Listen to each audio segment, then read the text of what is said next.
ভারতবর্ষের দিল্লি, এটার প্রাচীনতম নাম হলো দেহলি।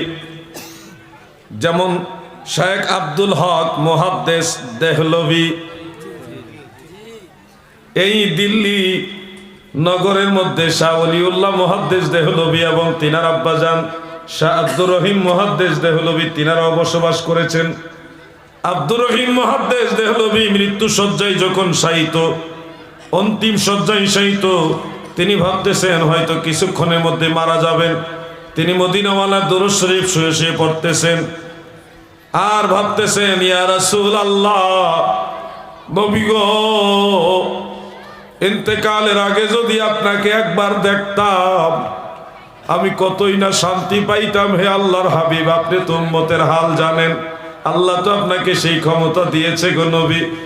আমার এই মৃত্যুর সময় আপনি আমাকে এক নজর দেখা দেন।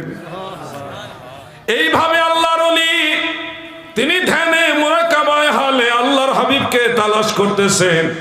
হঠাৎ দেখে ওনার সামনে মদিনার কামলিওয়ালা নবী হাজির হয়ে গেছে। ধ্যান করতে করতে করতে করতে উনি ঘুমিয়ে গেছিলেন। ঘুমের মধ্যে মদিনাওয়ালা এসে দেখা দিলেন। দেখা দিয়ে বলতেছে, আব্দুর রহিম, তোমার হায়াত এখনো শেষ হয়নি, আমার আল্লাহ তোমার হায়াত আরো রেখেছেন, তোমাকে দিয়ে আরো কিছু কাজ করাবেন, আল্লাহ তাআলা আরো কিছু কাজ করাবেন, তুমি টেনশন করো না। অসুস্থ হইছো, এই নাও, আমি দয়াল নবী, তোমার নবী, রহমতের নবী, তোমাকে একটা চুল মোবারক দিয়ে গেলাম। এই চুল মোবারকটা পানির মধ্যে ভিজিয়ে ওই ভিজানো পানিটা তুমি পান করো, আমি রসুল তোমাকে ওষুধ দিয়ে গেলাম। সুবহানাল্লাহ বলে। আল্লাহর হাবিবকে আমরা কেন এত ভালোবাসি? আমার দয়াল নবীজির চুল মোবারক ভিজানো পানি রোগের ঔষধ। এই জন্য আশেকরা মদিনা শরীফ গেলে মদিনার ধুলাবালিগুলিকে চুমা খায়। কেন? এই মদিনার ধুলাবালির সাথে মদিনা ওয়ালার সম্পর্ক আছে। মদিনার ওই ধুলাবালি মোর নয়নের কাজল, আমি মদিনার পাগল, আমি নবীজির পাগল, আমি মদিনার পাগল, আমি নবীজির পাগল। এগুলি হলো আশেকের কথা। আপনারা একটু আদবের সাথে যদি মনোযোগ দিয়ে শুনেন তাহলে মদিনাওয়ালাকে পেয়ে যাবেন। আমার নবী অনেক দূরে না, আপনিও নবীজিকে মনে রাখেন না যতটা মদিনাওয়ালা আপনাকে মনে রাখে। দাদু, আল্লাহর হাবিব এই চুল মুবারক স্বপ্নের মধ্যে দিয়ে নবীজি তিনার দৃষ্টির অগোচরে চলে গেলেন। আব্দুর রহিম মুহাদ্দিস দেহলভি ঘুম থেকে জাগ্রত হয়ে দেখে চুল মুবারক হাতের মধ্যে নাই। তালাশ করতেছে, পেরেশান হয়ে গেছে। স্বপ্নে দেখলাম আল্লাহর রসুল এসে আমাকে চুল মুবারক দিয়ে গেল, এখন আমি পাচ্ছি না কেন? নবীজির স্বপ্ন তো মিথ্যা না, আমার নবীজির সুরত মুবারক তো শয়তান ধারণ করতে পারে না। তিনি পেরেশান হয়ে গেলেন। তিনি আবার মুরাকাবায় বসলেন। মুরাকাবার ভিতরে আমার নবীকে ডাকতেছে, নবী গো,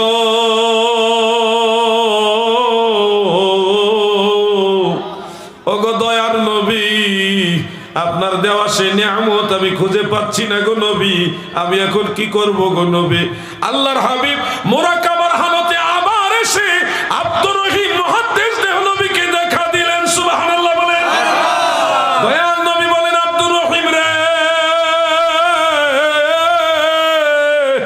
আমি রাসূলুল্লাহ নূরানি চুল মুবারক তোমার হস্তে দিয়ে গিয়েছিলাম, ঘুমের কারণে তোমার হাত বালিশের নিচে নিয়েছিলে, আমি রাসূলুল্লাহর সেই চুল মুবারক তোমার বালিশের নিচে আছে, তুমি তালাশ করো, পেয়ে যাবে। এই কথা বলে দয়াল নবীজি আব্দুর রহিম মুহাদ্দিস দেহলভির দৃষ্টির আড়ালে আবার চলে গেলেন। তিনি মুরাকাবা থেকে বের হয়ে বালিশের নিচে তাকায় দেখে রাহমাতুল লিল আলামিন নবী দয়াল নবীজির চুল মুবারক নূরের আলোতে চকচক চকচক করতেছে। সেই চুল মুবারক ভিজাইয়া তিনি পানি পান করলেন এবং অলৌকিকভাবে তিনি সুস্থ হইলেন। সুস্থ হয়ে লোকদেরকে এই কথা বললেন, তোমরা শোনো, আজকে আমার দয়াল নবী আমাকে দুইবার দেখা দিয়েছে, আমার নবীজি আমাকে তাবাররুক দিয়ে গেছেন। এই চুল মুবারক দয়াল নবীজির চুল মুবারক, এটা দিয়ে ভিজি আমি পানি পান করে, পানি মানে জল, আপনাদের এখানে জল বলে নাকি, বুঝেন তো নাকি? আমার দয়াল নবীর চুল মুবারক ভিজিয়ে পানি পান করেছি, আমার রোগ ভালো হয়ে গেছে। ওই ওনার মুরিদানদের ভক্তদের মধ্যে প্রায় সবাই এটা বিশ্বাস করলেন, কিন্তু কিছু মানুষ বললেন হুজুর আমরা একটু পরীক্ষা করব, কারণ আমার নবীজি যেদিকে হেঁটে হেঁটে যাইতেন আকাশের মেঘমালা নবীজিকে ছায়া দিতেন, মেঘমালা ছায়া দিত গো নবীজি, কোন সাধনে পাইব তোমায়, বলুন কোন সাধনে পাইব তোমায় গো নবীজি, আপনাকে দেখিবার মনে চায়। বনের যত পশু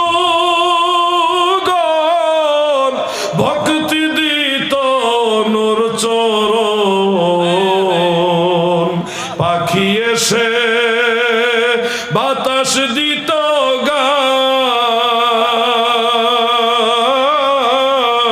গো নবীজি, কোন সাধনে পাইব তোমায়।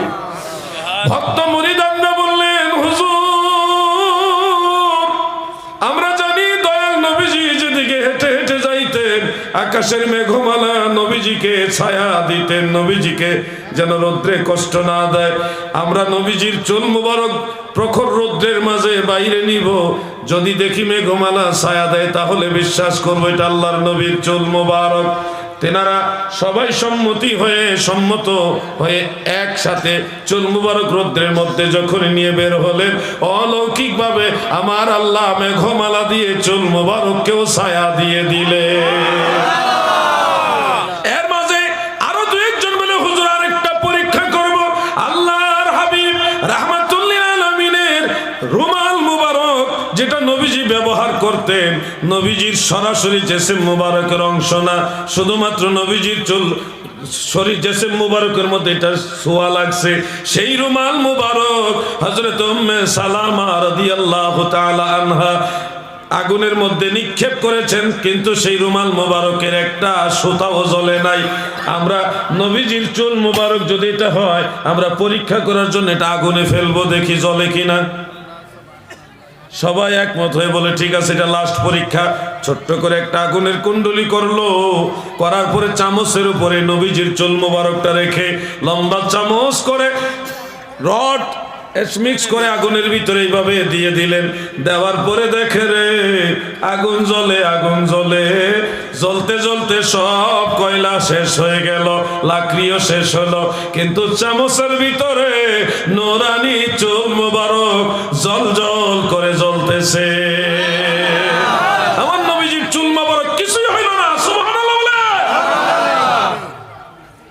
এই জন্য আশেক তার ছন্দে তার শেরে বলতেছে, আমাদের বাংলাদেশের চাঁদপুরে একটা ছেলে গজলটা গায়, নূরে মুজাসসাম লাও লাখো সালাম, তোমার প্রেমে পড়ি মোরা মিলাদে কিয়াম, তোমার নূরে সৃজন হলো দুনিয়া তামাম, তুমি হলে কাবার কাবা, তুমি হলে নবী আকরাম, নূরে মুজাসসাম লাও লাখো সালাম, তোমার প্রেমে পড়ি মোরা মিলাদে কিয়াম। একটা বিষয় আমি একটু ক্লিয়ার করি।